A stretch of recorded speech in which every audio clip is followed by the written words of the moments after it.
ጤና ይስጥልን የተወደዳችሁ ቦርከና ሚዲያ ቤተሰቦቻችን የሰዓቱን ዜናዎች ይዘን ቀርበናል። አበይት ዜናዎችን እናስቀድማለን። ህዝባዊ ወያነ ሓርነት ትግራይ ዳግም ጦርነት ሊቀሰቀስ የሚችልበት ሁኔታ እየጨመረ ነው አለ። ከፌደራል መንግስቱ ጋር ከፍተኛ ውጥረት ውስጥ የገባው ህወሓት ዳግም ጦርነት ሊቀሰቀስ የሚችልበትን ሁኔታዎችን አስቀምጦ ለዓለም አቀፉ ማህበረሰብ ያቀረበውን ጥሪ በዝርዝር እናስደምጣችኋለን። መንግስት በነዳጅ ምርቶች ላይ የጣለው ግብር ከፍተኛ የዋጋ ንረት ፈጠረ። በነዳጅ ምርቶች ላይ የተጣለው የ30 በመቶ ግብር ተግባራዊነት ሊጀመር መሆኑን ተከትሎ 1 ሊትር ነዳጅ እስከ 500 ብር እየተሸጠ ያለበት ሁኔታ በዜናችን አካተነዋል። ኢትዮጵያ የኒውክሌር ኃይል ማመንጫ ፕሮጀክት ግንባታዋን ከ10 ዓመት ባነሰ ጊዜ ውስጥ ለመጨረስ ማቀዷ ተገለጸ። የኒውክሌር ኃይል ማመንጫ ፕሮጀክት ዛሬ የሀገሪቱ ከፍተኛ የሥራ ኃላፊዎችና የዓለም አቀፉ አቶሚክ ኢነርጂ ኤጀንሲ ተወካዮች በተገኙበት ይፋ ተደርጓል። የዜናችን አካል ነው። ከውጭ የሶሪያው ፕሬዝዳንት መሐመድ አልሻራ ከሰሜን እስከ ደቡብ ከምዕራብ እስከ ምስራቅ ፍትህና መረጋጋት የሰፈነባት ሶሪያን እንገነባለን አሉ። ሶሪያ ፕሬዝዳንት መሐመድ አልሻራ በተገኙበት አንደኛ ዓመት የነጻነት ቀኗን አስባውላለች። ከመካከለኛው ምስራቅ እስከ አሜሪካና የተለያዩ ሀገራት መሪዎች የእንኳን አደረሳችሁ መልእክት ልከዋል። ከባህር ማዶ በዝርዝር የምንመለከተው ዜናችን ነው። ዜናዎቹን በዝርዝር እንመለከታለን። በቅድሚያ ህዝባዊ ወያነ ሓርነት ትግራይ ህወሓት ዳግም ጦርነት ሊቀሰቀስ የሚችልበት ሁኔታ እየጨመረ ነው አለ። ከፌደራል መንግስቱ ጋር ከፍተኛ ውጥረት ውስጥ የገባው ህወሓት ዳግም ጦርነት ሊቀሰቀስ የሚችልበት ሁኔታ እየጨመረ መምጣቱን አስታውቋል። ዓለም አቀፉ ማህበረሰብ የፕሪቶሪያ ስምምነትን ከውድቀት የሚታደግበት ጊዜው አሁን ነው በሚል ርዕስ አዲስ መግለጫ ወጥቷል። በመግለጫው ላይ ዓለም አቀፉ ማህበረሰብ እርምጃ ባለመውሰዱ የፌደራል መንግስት ሁሉን አቀፍ ዘመቻ ከፍቶብኛል ብሏል። ህዝባዊ ወያነ ሓርነት ትግራይ በመግለጫው የፕሪቶሪያው ግጭት ማቆም ስምምነት የመፍረስ አደጋ እየተባባሰ መጥቷል ብሏል። የፕሪቶሪያው ስምምነት አደጋ ላይ የወደቀው ዓለም አቀፉ ማህበረሰብ በተደጋጋሚ ያቀረብኩትን ጥሪ ተቀብሎ ምላሽ ባለመስጠቱ ነው ሲልም ክስ አሰምቷል። ዓለም አቀፉ ማህበረሰብ ስምምነቱን ፍጹም ከመፍረስ ለማዳን የኢትዮጵያን መንግስት እርምጃ በጊዜው ማስቆም አልቻለም ሲልም አክሏል። በዚህም የስምምነቱ የመፍረስ አደጋ ተባብሶ ወደ ሌላ ደም አፍሳሽ ጦርነት የመግባት አደጋም እየጨመረ መሆኑን ህወሓት በመግለጫው ጠቁመዋል። የኢትዮጵያ መንግስት ሁሉንም ጥሪዎች ችላ ብሎ ለማንበርከክ ሁሉንም አይነት ዘመቻዎች እያደረገ ነው ሲልም ህወሓት በመግለጫው ከሷል።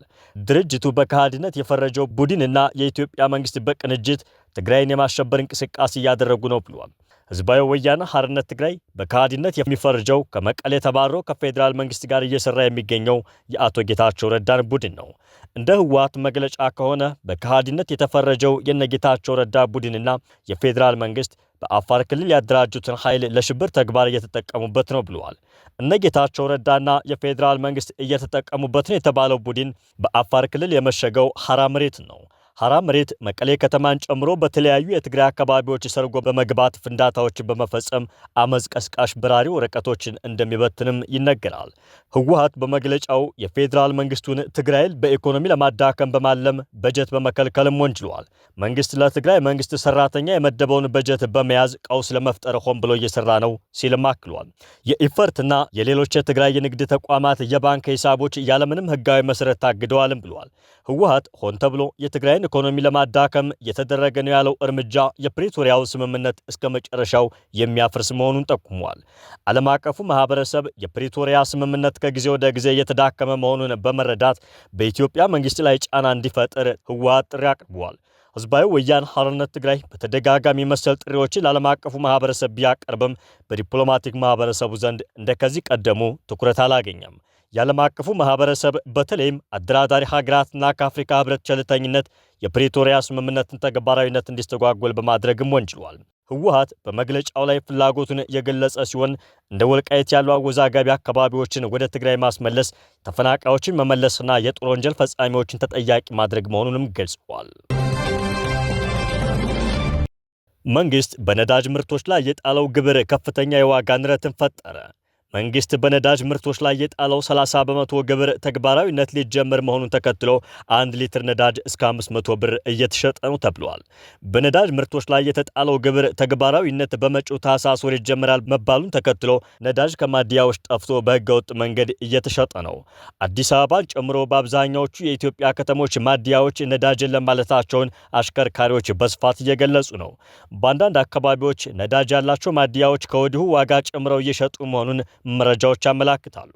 በአብዛኛዎቹ ማደያዎች ነዳጅ የለም በተባለው አጋጣሚ ከማደያ ውጭ ነዳጅ በህገወጥ መንገድ እየተሸጠ ይገኛል። እንደ ደቡብ ኢትዮጵያ፣ ጋምቤላ፣ ቤኒሻንጉል ጉሙዝ፣ ጅማ፣ አፋር ባሉ አካባቢዎች ካለፈው አንድ ሳምንት ወዲህ የነዳጅ ግብይት በህገወጥ መንገድ እየተካሄደ ይገኛል። ህገወጥ የነዳጅ ግብይቱ በሊትር ከ200 ብር እስከ 500 ብር ድረስ እንደየአካባቢው እየተሸጠ መሆኑ ታውቋል። መንግስት በነዳጅ ምርቶች ላይ የጣለውን 15 በመቶ ተጨማሪ እሴት ታክስና 15 በመቶ ኤክሳይዝ አጠቃላይ 30 በመቶ ግብር በመጪው ታህሳስ ወር ተግባራዊ ለማድረግ አቅዷል። የኢትዮጵያ ነዳጅ አቅራቢ ድርጅት የ30 በመቶ ግብር ከነዳጅ ምርቶች ላይ ሰብስቦ ለመንግስት ገቢ የማድረግ ኃላፊነት ተጥሎበታል። መንግስት በነዳጅ ምርቶች ላይ የ30 በመቶ ግብር የጣለው አጠቃላይ የነዳጅ ድጎማን ለማንሳት ነው። የነዳጅ ድጎማ መነሳት አጠቃላይ በገበያው ላይ የዋጋ ንረት የሚያስከትል ሲሆን መንግስት ከዓለም አቀፉ የገንዘብ ድርጅት ብድር ለማግኘት በሀገር በቀል ኢኮኖሚ ለውጥ ፖሊሲ በመርህ ደረጃ የተቀበለው ስምምነት አካል ነው። በዚሁ መሰረት ነዳጅ አቅራቢ ድርጅቱ ከማደያዎች የ30 በመቶ ግብር ይሰበስባል። ነዳጅ ማደያዎች ደግሞ በችርቻሮ ሽያጫቸው ከእያንዳንዱ ገዢ 30 በመቶ ግብር በመሰብሰብ ለአቅራቢ ድርጅቱ የከፈሉትን ይሸፍናሉ። ኢትዮጵያ የኒውክሌር ኃይል ማመንጫ ፕሮጀክት ግንባታን ከ10 ዓመት ባነሰ ጊዜ ውስጥ ለመጨረስ ማቀዷ ተገለጸ።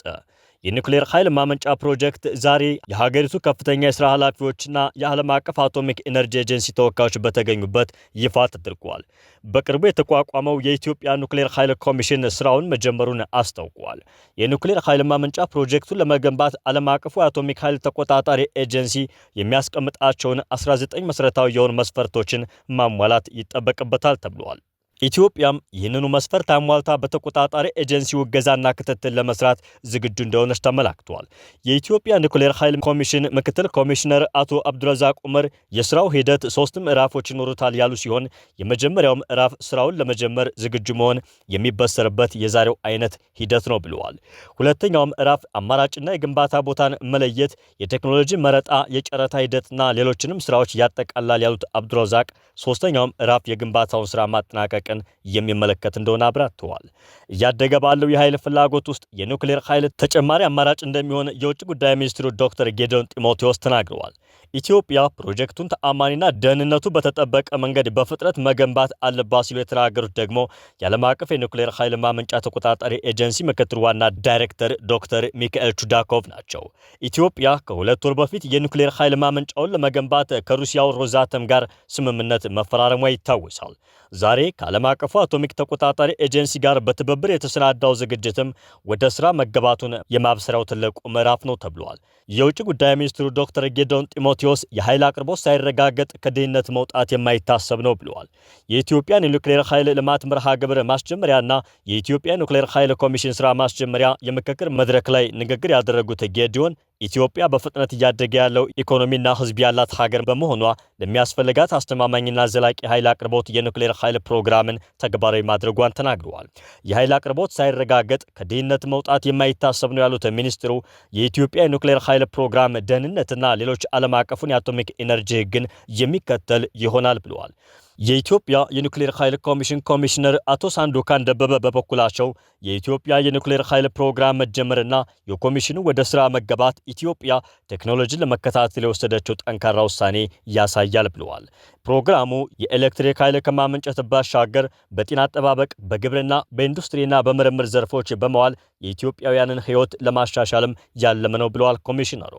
በመርሃ ግብሩ ላይ የውጭ ጉዳይ ሚኒስትሩ ዶክተር ጌዲዮን ጢሞቴዎስ፣ የኢትዮጵያ ኒውክሌር ኃይል ኮሚሽን ኮሚሽነር አቶ ሳንዶካን ደበበ፣ የኢኖቬሽንና ቴክኖሎጂ ሚኒስትሩ ዶክተር በለጠ ሞላ፣ የጤና ሚኒስቴር ሚኒስትር ዴኤታ ዶክተር ደረጀ ዱጉማ፣ የመስኖና ቆላማ አካባቢዎች ሚኒስትሩ ዶክተር አብርሃም በላይ፣ የዓለም አቀፉ አቶሚክ ኤነርጂ ኤጀንሲ ምክትል ዋና ዳይሬክተር ዶክተር ሚካኤል ቹዳኮቭ እና ሌሎች ባለድርሻ አካላትም መገኘታቸውን ቦርከና ለመረዳት ችሏል።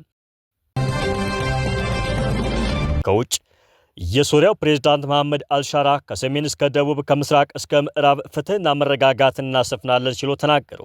ሶሪያ ፕሬዝዳንት አህመድ አልሻራ በተገኙበት 1ኛ ዓመት የነጻነት ቀኗን አስባ ውላለች። ሶሪያ የበሽር አልአሳድ መንግስት በኃይል የተወገደበትን 1ኛ ዓመት ያከበረ ሲሆን አሜሪካ፣ የአረብ ሀገራትና ቱርክ የመልካም ምኞት መልእክታቸውን ማስተላለፋቸውን የዘገበው አልሞኒተር ነው። የነጻነት በዓሉ በወታደራዊ ትርኢት የታጀበ እንደነበር ተገልጿል። በዚህ ዕለት ንግግር ያደረጉት ፕሬዝዳንት አልሻራ ሶሪያን ጠንካራ አድርገን እንገነባለን ሲሉ ተደምጠዋል።